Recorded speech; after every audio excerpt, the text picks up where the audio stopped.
لیکن کیا ہوا؟ فرمایا کہ میں نے کہا اے اللہ کے بندے مجھے سزا تو دینی ہے، تو دینی ہے، میری سزا بعد میں ہے، لیکن میری بات یاد رکھنا، جو انسان انسانوں کو ظلم دے، انسانوں کو سزائیں دیتا ہے اور نہ حق سزائیں دیتا ہے، تو اللہ تبارک و تعالیٰ دنیا کے اندر اس کو سزائیں دیں گے، اللہ تبارک و تعالیٰ اس سے معاف نہیں کریں گے۔ اسی طرح سیدنا ابو بکر رضی اللہ تعالیٰ عنہ، ان کی ایک حدیث ہے، فرمایا کہ ظلم اور زیادتی اور قطع رحمی یعنی ایسے کام ہیں جن کو اللہ تبارک و تعالیٰ نے کبھی معاف نہیں کرنا، اگر دنیا کے اندر ان کی معافی مانگے گا تو اللہ تبارک و تعالیٰ اس کو معاف کریں گے، اگر بغیر معافی مر گیا تو پیغمبر علیہ السلام نے فرمایا کہ اللہ تبارک و تعالیٰ ان کو کبھی بھی معاف نہیں فرمائیں گے۔ اور ایک حدیث سنیے، پیغمبر علیہ السلام بیٹھے ہیں مسجد کے اندر تشریف فرمائے ہیں، فرمایا کہ جو ظالم ہیں وہ بھی اللہ کے سامنے ہیں، مظلوم بھی اللہ کے سامنے بیٹھے ہوئے ہیں، ان کی بھی نیکیوں کی آگے سے لین دین شروع ہو جائے گا۔ پیغمبر علیہ السلام کی حدیث ہے، فرمایا کہ پیغمبر علیہ السلام مسجد کے اندر منبر کے اوپر تشریف فرمائے اور پیغمبر علیہ السلام نے سوال کیا، فرمایا کہ اتدرون من مفلس، آپ جانتے ہو وہ مفلس کون ہے؟ آپ کو پتہ ہے کہ مفلس کس کو کہتے ہیں؟ صحابہ کرام فرمانے لگے اللہ اعلم ورسولہ، اللہ اور اس کا رسول خوب جانتے ہیں، اللہ اور اس کے رسول کو زیادہ پتہ ہے کہ مفلس کون ہے۔ فرمایا کہ ہمارے معاشرے کے اندر، ہماری اصطلاح کے اندر تو مفلس اس کو کہتے ہیں لا درہم لہ ولا متاع لہ، جس کے پاس مال و دولت نہیں ہے، اس کے پاس ساز و سامان نہیں ہے۔ ہماری زبان کے اندر یا رسول اللہ اس کو مفلس کہتے ہیں، لیکن یا رسول اللہ آپ کا کیا انداز ہے، پوچھنے کا مقصد کیا ہے؟ فرمایا کہ یا رسول اللہ صلی اللہ علیہ وسلم نے فرمایا کہ میرا پوچھنے کا مقصد آپ کو بتلانے کا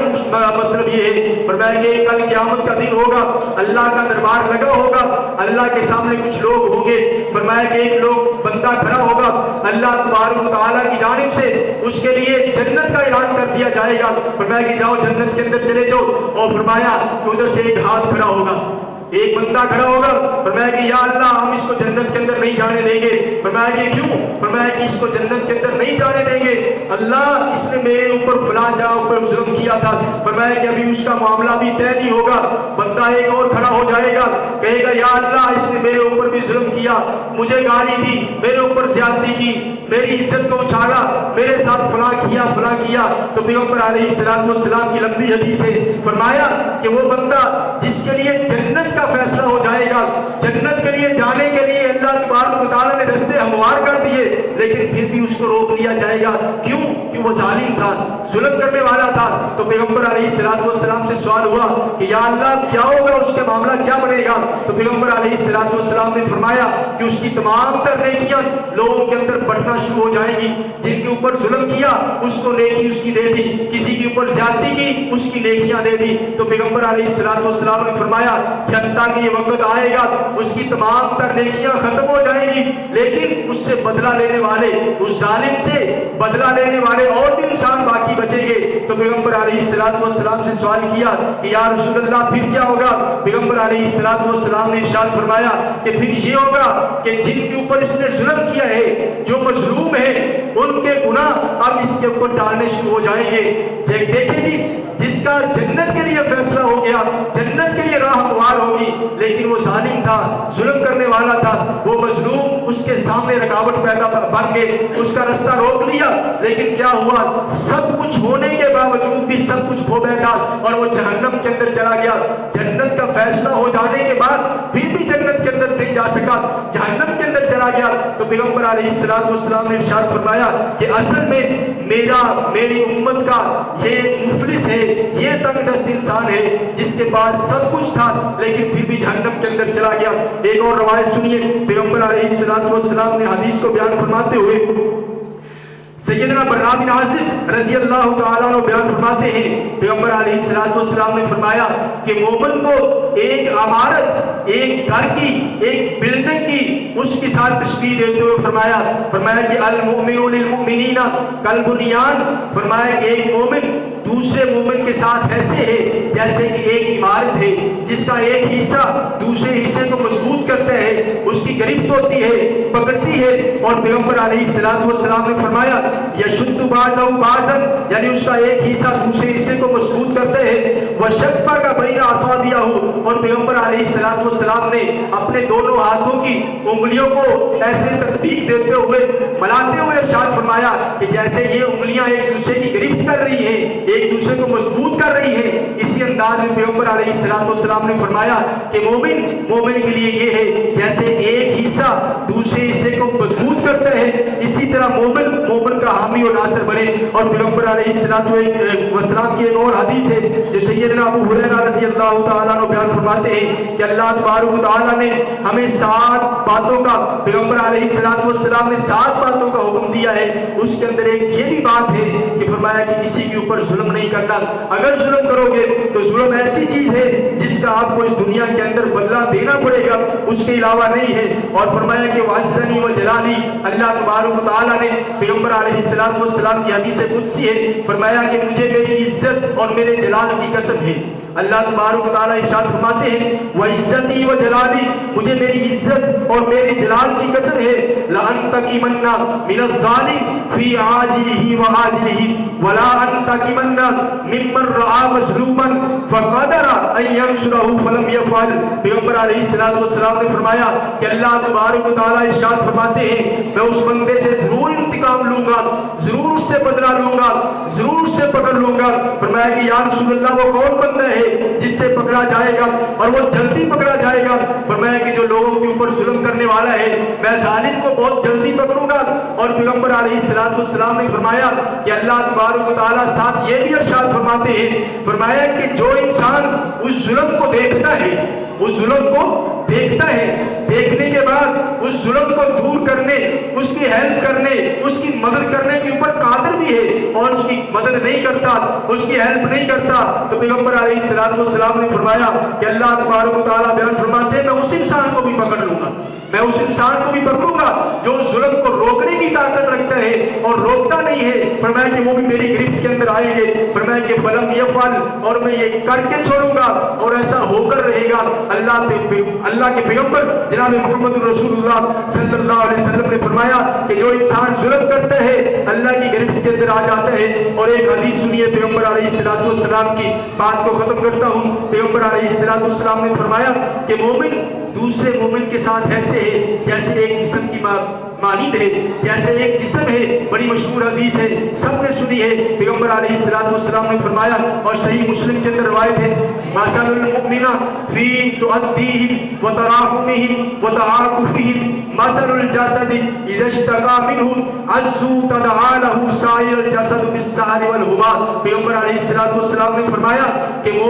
مومن کے لیے ایسے ہے جب اس کو کسی مدد کی ضرورت پڑے اس کی مدد کرے، اس کو اگر حتیٰ کہ اس کو پیاس لگے اس کی پیاس بجائے، اور ساتھ پیغمبر علیہ السلام نے فرمایا اور اس کے اوپر رحم کرے اور اس کے اوپر شفقت کرے، اور ساتھ پیغمبر علیہ السلام نے فرمایا کہ مومن کی مثال ایسے ہے جیسے کہ ایک جسم کی مانند ہے، اگر اس کے جسم کے ایک حصے کو کوئی تکلیف پہنچتی ہے اس کا سائر الجسد بالسہر، سارے کا سارا جسم تکلیف محسوس کرتا ہے، والحمى، حتیٰ کہ پیغمبر علیہ السلام نے فرمایا کہ بسا اوقات تکلیف کی اتنی شدت ہو جاتی ہے اس کے جسم کو بخار ہو جاتے ہیں، حتیٰ کہ کیا ہے کہ مسلمان چاہے یہاں پاکستان میں ہو چاہے کسی اور ملک میں ہو، پیغمبر علیہ السلام کی حدیث کے مطابق مسلمان کا بھائی ہے، ہماری مدد کرنا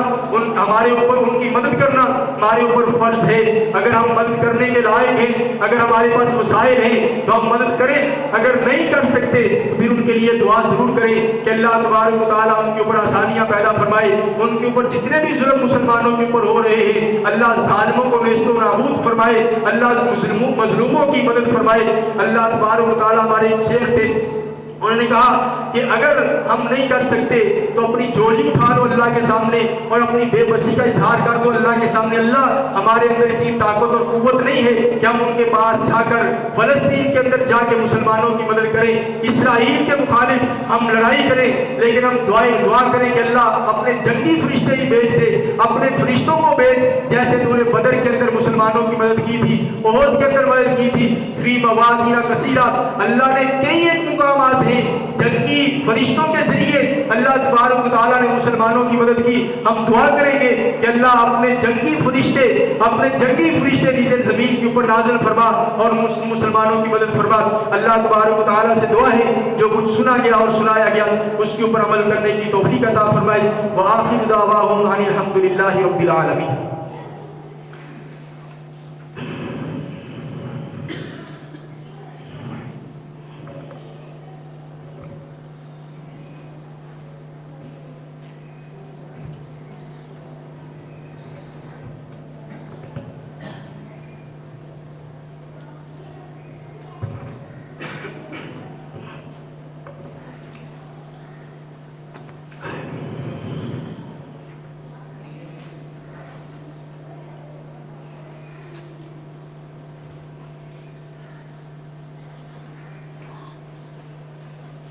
ایک بہت اہم بات وہ یہ کہ ہم انجانے کے اندر کیا کرتے ہیں کہ اسرائیل کو گالی دیتے ہیں۔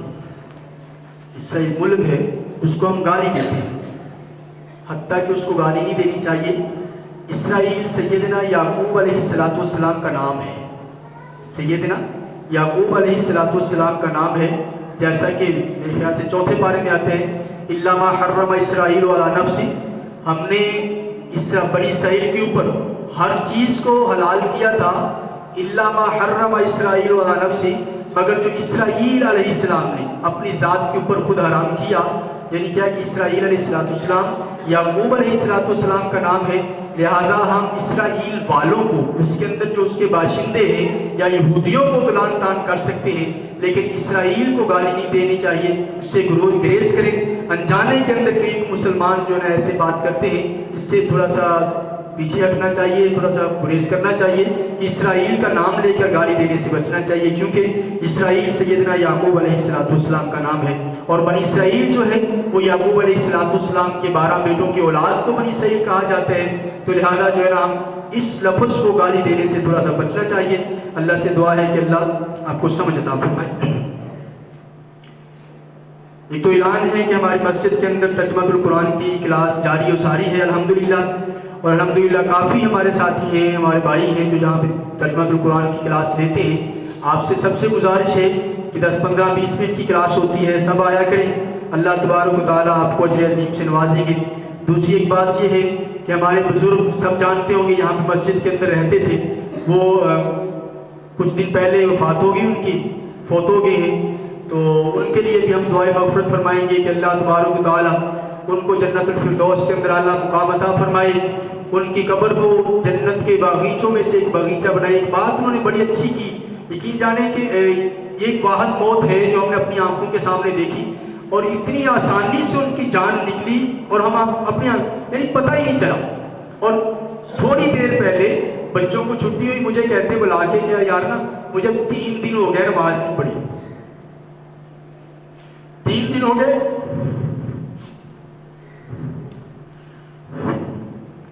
نماز نہیں پڑھی،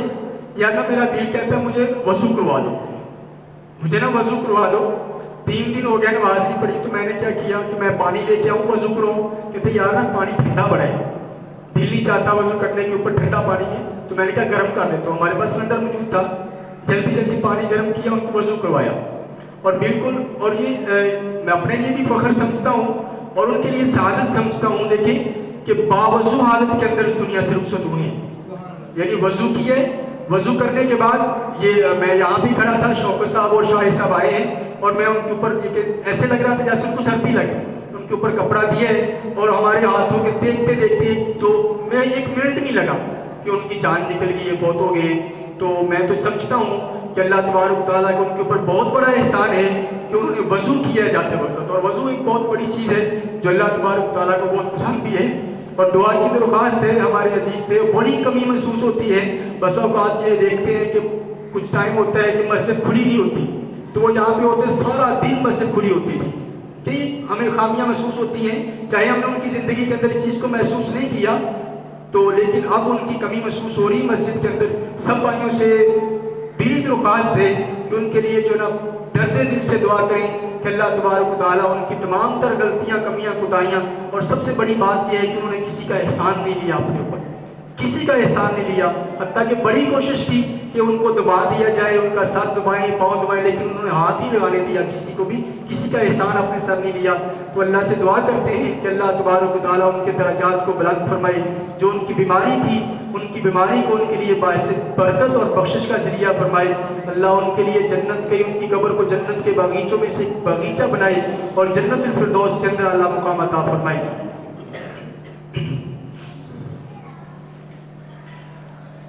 الحمد للہ نحمده ونستعینه ونستغفره ونعوذ باللہ من شرور انفسنا ومن سیئات اعمالنا، من يهده الله فلا مضل له ومن يضلله فلا هادي له، ونشهد ان لا اله الا الله وحده لا شريك له، ونشهد ان سيدنا ومولانا محمدا عبده ورسوله، اللهم صل على محمد وعلى آل محمد كما صليت على إبراهيم وعلى آل إبراهيم إنك حميد مجيد، اللهم بارك على محمد وعلى آل محمد كما باركت على إبراهيم وعلى آل إبراهيم إنك حميد مجيد، رب اشرح لي صدري ويسر لي أمري واحلل عقدة من لساني يفقهوا قولي، رب زدني علما، أما بعد فإن خير الحديث كتاب الله وخير الهدي هدي محمد صلى الله عليه وآله وسلم، وشر الأمور محدثاتها وكل محدثة بدعة وكل بدعة ضلالة وكل ضلالة في النار۔ قال الله تبارك وتعالى في القرآن المجيد والفرقان الحميد، أعوذ بالله السميع العليم من الشيطان الرجيم، بسم الله الرحمن الرحيم، من أجل ذلك كتبنا على بني إسرائيل أنه من قتل نفسا بغير نفس